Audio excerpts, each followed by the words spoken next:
మా latest videos కోసం మా ఈ తెలుగు న్యూస్ ఛానల్ సబ్స్క్రైబ్ చేసి గంట సింబల్ యాక్టివేట్ చేసుకోండి. మీ ఇంటిలో శ్రీకృష్ణుడి విగ్రహం లేదా చిత్రపటం ఉందా? అయితే మీకు ఏం జరుగుతుందో ఈ వీడియోలో తెలుసుకుందాం. చాలామంది ఇళ్లల్లో బాలకృష్ణుడి ఫోటోలు, విగ్రహాలు ఉంటాయి. వేణువును వాయిస్తున్న ఫోటోలు, గోపికలతో ఆడుతున్న ఫోటోలు, రాధాకృష్ణుల ఫోటోలు, పాముపై నాట్యం చేస్తున్న ఫోటోలు లేదా విగ్రహాలు ఉంటాయి. ఇలా కృష్ణుడి ఫోటోలు లేదా విగ్రహాలు ఇంట్లో ఉంటే వాటిని ఏ విధంగా చూసుకోవాలనే విషయం చాలామందికి తెలియదు. చాలామంది ఇంటి అందం కోసమో లేదా గిఫ్ట్గా వచ్చిందనో శ్రీకృష్ణుడి ఫోటోలు లేదా విగ్రహాలను ఇంటిలో అలంకరిస్తూ ఉంటారు. అయితే వాస్తుశాస్త్రం ప్రకారం ఇంటిలో శ్రీకృష్ణుడికి సంబంధించిన ఫోటోలు, విగ్రహాలు ఏ దిక్కులో ఉండాలో, ఇంటిలో శ్రీకృష్ణుడి విగ్రహం ఏ రూపంలో ఉంటే మంచి జరుగుతుందో ఇప్పుడు మనం ఈ వీడియోలో తెలుసుకుందాము. అంతకన్నా ముందు మా వీడియో నచ్చితే లైక్ చేసి షేర్ చేయండి. అలాగే మా ఛానల్ని కూడా సబ్స్క్రైబ్ చేసుకుని మాకు సపోర్ట్ చేయండి. ఇక వీడియోలోకి వస్తే, శాస్త్రాల ప్రకారం శ్రీకృష్ణుడిని ప్రేమకు స్వరూపంగా పేర్కొంటారు. తనను ఆరాధించే వారి పట్ల ఉదారంగా వ్యవహరించే గొప్ప మనసున్న దేవుడు. ఇతర దేవతా విగ్రహాల కంటే శ్రీకృష్ణుడి విగ్రహం ఇంట్లో కొంచెం భిన్నంగా ఉంచాలి.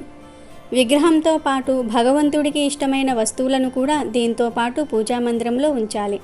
ఇలా చేస్తే నారాయణుడి యొక్క అనుగ్రహం లభిస్తుంది. పూజా గదిలో, ఇంటి ప్రధాన ద్వారం దగ్గర, డైనింగ్ హాల్లో, టీవీ హాల్లో, కిచెన్లో మనకు నచ్చిన చోట దేవుడి ఫోటో పెట్టుకుంటాం. దాదాపు అందరి ఇళ్లలో దేవుడి చిత్రపటాన్ని పూజిస్తారు. ఇంట్లో శ్రీకృష్ణుడి ఫోటో ఖచ్చితంగా ఉండాలని పండితులు చెప్తూ ఉన్నారు. విష్ణు అవతారమైన శ్రీకృష్ణుడిని పూజించటం వల్ల సమస్య ఉండదు, కానీ పరిష్కారం లభిస్తుంది. జీవితంలో ప్రేమ కనిపిస్తుందని నమ్ముతూ ఉంటారు. ఇంట్లో కృష్ణుడి విగ్రహం లేదా ఫోటో ఉంటే చాలా ప్రయోజనాలు ఉంటాయని చాలా గ్రంథాలలో చెప్పబడింది. వాస్తుశాస్త్రంలో కూడా శ్రీకృష్ణుడి ఫోటోలు ఇంట్లో వాస్తు దోషాన్ని తొలగిస్తాయని చెప్తారు. కృష్ణుడి ఫోటోలు పెట్టడం వల్ల ఎలాంటి లాభాలు ఉంటాయో తెలుసుకుందాం. శ్రీకృష్ణుడి ఫోటోను మీరు ఈశాన్యం వైపు ఉంచటం మంచిది. ఇలా పెట్టడం వల్ల ఇంట్లో ప్రేమ పెరుగుతుంది, బంధాలు పటిష్టమవుతాయి. ఈ దిశలో మాధవుడి ఫోటో పెట్టడం వల్ల మనిషిలో దివ్యత్వము, నమ్మకము కలుగుతుంది. ఇంట్లో 12 సంవత్సరాల కన్నా తక్కువ వయసు ఉన్న పిల్లలు ఉంటే ఇంట్లో తప్పకుండా మాధవుడి ఫోటో ఉంచటం మంచిది. తూర్పు వైపు శ్రీకృష్ణుడి ఫోటో వల్ల ఇంట్లో సంపద కలుగుతుంది.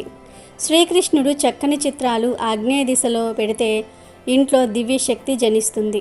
అదేవిధంగా శ్రీకృష్ణుడు గోవర్ధనగిరిని ఎత్తిన చిత్రాన్ని దక్షిణ దిశలో పెట్టడం వల్ల సమస్యలు దూరమవుతాయి. ఇలా చేయటం వల్ల ప్రమాదాలు, విపత్తులు తొలగిపోతాయి. ఇక నైరుతి దిశలో శ్రీకృష్ణుడి చిత్రపటాలు పెట్టడం వల్ల దుష్ట శక్తులు నశిస్తాయి. మీ ఇంట్లో శ్రీకృష్ణుడు వేణువు పట్టుకుని ఉన్న ఫోటో ఉంటే ఇంటి వాతావరణమే మారిపోతుంది. ఇది ఇంట్లో సానుకూల శక్తిని సృష్టించడానికి సహాయపడుతుంది. ఇంట్లో దుఃఖం తొలగిపోతుంది. ఇంట్లో ఆనందం ఎప్పుడూ ఉంటుంది. మీరు ఫోటోకు బదులుగా ఇంట్లో వేణువును కూడా ఉంచుకోవచ్చు. సుదర్శన చక్రాన్ని పట్టుకున్న శ్రీకృష్ణుడి ఫోటోను ఉంచటం వల్ల ఇంట్లో సానుకూలత వస్తుంది. నెగిటివ్ ఎనర్జీని నాశనం చేస్తుంది. రాహువు ప్రభావం తగ్గి దుష్పరిణామాలు తగ్గి ఇల్లు ప్రశాంతంగా ఉంటుంది.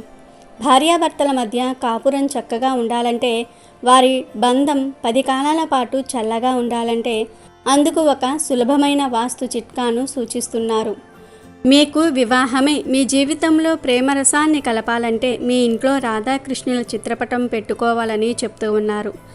రాధాకృష్ణుల చిత్రం వాస్తుశాస్త్రంలో ఎంతో పవిత్రమైనదిగా పరిగణిస్తారు. ప్రేమకు చిహ్నంగా కూడా భావిస్తారు. రాధాకృష్ణుల చిత్రపటం ఉంటే ఆ ఇంట్లో అనేక రకాల వాస్తు దోషాలు తొలగిపోతాయి. ఒక స్త్రీ సంతానం, ఆనందాన్ని కోరుకుంటే పడక గదిలో శ్రీకృష్ణుడి బొమ్మను ఉంచటం మంచిది. మీరు బాలకృష్ణుడి ఫోటో పెట్టుకోవచ్చు. దానిని తూర్పు, పడమర గోడలపై ఉంచవచ్చు. అయితే మీ పాదాల వైపు ఉండకుండా చూసుకోవాలి. అయితే రాధాకృష్ణుల చిత్రపటం పెట్టే దిశపై కూడా నిబంధనలు ఉన్నాయి. వాస్తుశాస్త్రం ప్రకారం రాధాకృష్ణ పెయింటింగ్స్ లేదా చిత్రాలను లివింగ్ రూమ్ లేదా పడక గదిలో వేలాడదీయవచ్చు. గదిలో ఈశాన్య దిశ వైపు దేవతా చిత్రాలను వేలాడతీయటం ఉత్తమంగా చెప్తారు. అయితే రాధాకృష్ణుల ఫోటోను గదిలో నైరుతి దిక్కున ఉంచితే భార్యాభర్తల మధ్య నమ్మకము, నిజాయితీ ఉంటుందని శాస్త్రం చెప్తుంది. ఇక రాధాకృష్ణుల విగ్రహమైతే హాల్లో రాగానే ఎదురుగా కనిపించేటట్లు ఉంచుకోవాలని సూచితమైనది. తల్లి పిల్లల మధ్య మంచి అనుబంధం ఉండాలంటే యశోద శ్రీకృష్ణుడి ఫోటో ఇంటిలో ఉండాలి.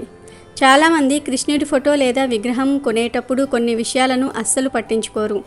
కృష్ణుడి చిత్రపటం లేదా విగ్రహం కొనేటప్పుడు అందులో నెమలి పించం, గోవు, పిల్లన గోవి ఉన్నాయో లేవో చూసుకోవాలి. అలాగే మీరు ఏ గదిలో శ్రీకృష్ణ విగ్రహం పెట్టినా ఆ విగ్రహం దగ్గర వెన్నను కృష్ణుడికి నైవేద్యంగా పెట్టాలి. ఇంటిలో రాధాకృష్ణుల పటానికి లేదా విగ్రహానికి ఎట్టి పరిస్థితుల్లో తులసిని సమర్పించకండి. ఇంటిలో మీరు ఏ గదిలో కృష్ణుడి విగ్రహం పెట్టినా ఇవి తప్పనిసరిగా పాటించాలి. మీరు ఇంటిలో కృష్ణుడి విగ్రహం పెట్టుకోవాలని అనుకుంటే ఆ విగ్రహాన్ని ఒక మనిషిలాగా భావించాలి. కష్టం వచ్చినా సుఖం వచ్చినా ఆ కన్నయ్యతో చెప్పాలి. అతిథిగా చూసుకోవాలి. ప్రతిరోజు వెన్న కానీ కలకండ కానీ నైవేద్యంగా సమర్పించాలి. వారంలో ఒక్కసారి అయినా కృష్ణుడి విగ్రహానికి తామర పువ్వులను సమర్పించాలి. మీరు కృష్ణుడి విగ్రహం ఇంటిలో పెట్టుకుంటే సరిపోదు, ఆ విగ్రహానికి చక్కగా సేవలు కూడా చేయాలి. దుమ్ము వంటివి పట్టకుండా చూసుకోవాలి. ఇంటిలో కృష్ణుడి పటం ఉన్న విగ్రహం ఉన్న ఈ నియమాలను పాటించాలి. అలాగే వీటితో పాటు ఇంటిలో కొన్ని వస్తువులు విగ్రహాలు పెట్టకూడదు. వీటిని ఉంచటం వల్ల ఇంటిలో ఉన్న సానుకూల శక్తి బయటకు వెళ్ళిపోతుంది. ఇంటిలో మనశ్శాంతి కరువవుతుందని పండితులు చెప్తూ ఉన్నారు. మరి ఆ వస్తువులు ఏమిటో కూడా తెలుసుకుందాం. పూజగది విడిగా లేని వారు పంచముఖ ఆంజనేయ స్వామి వారి ఫోటోను పెట్టకూడదు. హనుమంతుడి ఫోటో కానీ విగ్రహం కానీ ఏదీ పూజగది విడిగా లేని వారు ఉంచకూడదు. సూర్యుడి విగ్రహం ఇంట్లో పెట్టకూడదు. ఆయనే ప్రత్యక్షంగా కనిపిస్తారు కాబట్టి నేరుగా నమస్కరించుకోవాలి. ఉగ్ర రూపంలో ఉన్న నరసింహస్వామి ఫోటో కానీ విగ్రహం కానీ ఉంచకూడదు. లక్ష్మీ నరసింహ, యోగ నరసింహ లేదా ప్రహ్లాద అనుగ్రహ నరసింహస్వామి ఫోటో పెట్టుకొని పూజ చేయవచ్చు. కాళిక, ప్రత్యంగిర దేవి ఫోటోలు పెట్టకూడదు. ఇంట్లో నటరాజస్వామి విగ్రహం పెట్టుకోకూడదు. నాట్యం నేర్పే ప్రదేశంలో నిత్యం నాట్య నివేదన జరుగుతుంది కాబట్టి అక్కడ ఉంచవచ్చు. ఇంటి గుమ్మానికి దిష్టి కోసం అన్ని రాక్షసుల ఫోటోలు పెట్టకూడదు. ఇంటి యజమానికి తరచూ అనారోగ్యం పాలు అవుతూ ఉంటారు. వినాయకుడి ఫోటో కానీ దిష్టి యంత్రం కానీ కాళీ పాదం ఫోటో కానీ పెట్టడం మంచిది. నిత్య పూజలో ఉన్న విగ్రహాలు పూజగది నుండి తీసి వేయవలసి వస్తే గుడిలో పెట్టండి. ఇంటిలో పూజించే వినాయకుడి విగ్రహములో తొండం ఎడమవైపు ఉండాలి. విద్యాలయాలు, ఎడ్యుకేషన్ ఇన్స్టిట్యూట్లో ఉండే విగ్రహానికి తొండం కుడివైపు ఉండాలి. వ్యాపారం చేసే ప్రదేశంలో నిల్చున్న వినాయకుడు ఉండాలి. ఇంట్లో ఎక్కడా లక్ష్మీదేవి నిల్చుని ఉన్నట్లుగా ఉండకూడదు. లక్ష్మీదేవి పచ్చరంగు చీరతో అటు ఇటు ఏనుగులు ఉన్న ఫోటోకి గృహస్థులు పూజించటం చాలా మంచిది. పూజ తర్వాత దేవుడి దగ్గర పెట్టిన నైవేద్యం పూజ అయ్యాక వెంటనే తీసేసి ప్రసాదంగా స్వీకరించాలి. మీరు చేసిన పూజకు దేవుని అనుగ్రహం ప్రసాదం రూపంలో మీరు స్వీకరించాలి.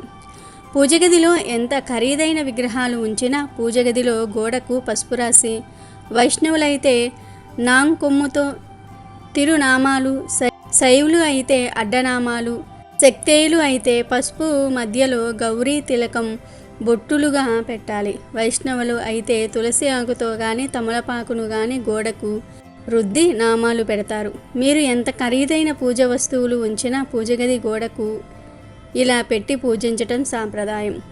ఇది ఇంకా చాలా కుటుంబాలు ఆచరిస్తూ ఉన్నారు. అప్పుల బాధలు తీరాలి అంటే కొబ్బరి నూనెతో దీపారాధన చేయాలి.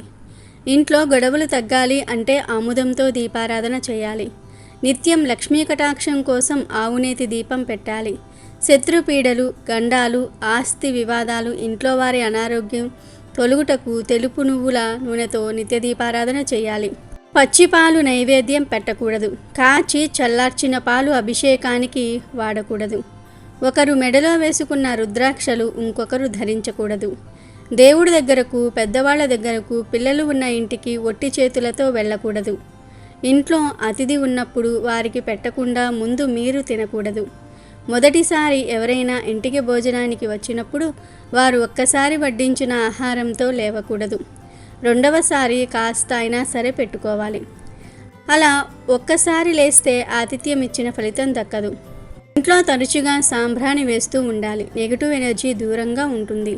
ఇంట్లో గాలి శుభ్రం అవుతుంది. అలాగే గుడికి వెళ్ళినప్పుడు కూడా కొన్ని నియమాలు పాటించాలి.